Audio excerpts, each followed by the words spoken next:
নমস্কার বন্ধুরা, তোমরা কেমন আছো? আমি ভালো আছি। এই মাছগুলো আজকে আমি রান্না করব। এই মাছ নিয়ে আমি এখন মাছটা ছাড়াচ্ছি। বন্ধুরা, আমার এখানে সর্ষে পোস্ত রয়েছে। আমি এই সর্ষে পোস্তটা এখন বাটবো। এর সঙ্গে কাজু কিশমিশ রয়েছে, এই সবকটাই এর সঙ্গে বাটবো।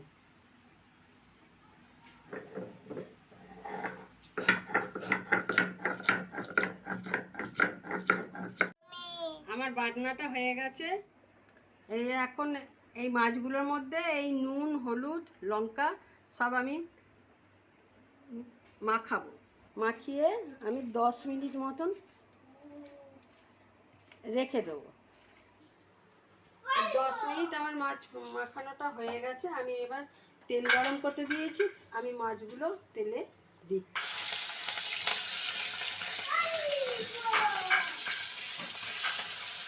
এই মাছগুলো ভাজা হয়ে গেছে, আমি তুলে নিচ্ছি। লঙ্কা দুটো ফোড়নে দিলাম, জিরে ফোড়নে দিলাম, এলাচ আর লবঙ্গগুলো দিয়ে দিচ্ছি।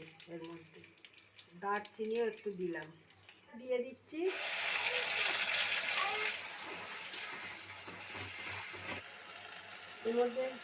এর মধ্যে এই রসুন বাটা একটু দিয়ে দিলাম।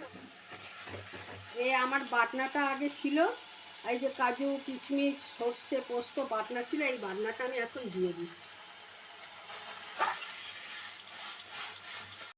আমি লঙ্কার গুঁড়ো দিচ্ছি একটু,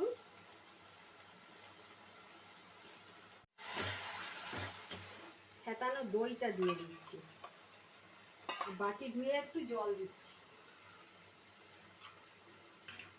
বাটি ধোয়া জলটা দিয়ে দিচ্ছি।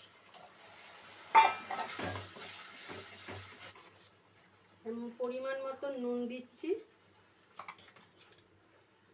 আমি এবার জল দিয়ে দিচ্ছি।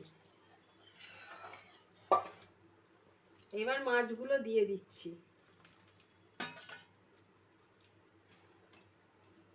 এক পানি দুধ দিয়ে দিলাম এর মধ্যে।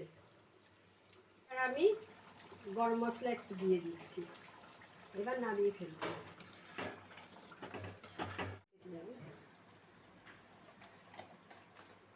নামিয়ে ফেললাম। বন্ধুরা আমার রান্নাটা হয়ে গেছে। তোমরা রান্না করে দেখো, যদি পছন্দ হয় লাইক শেয়ার কমেন্ট করো, সাবস্ক্রাইব করে দিও।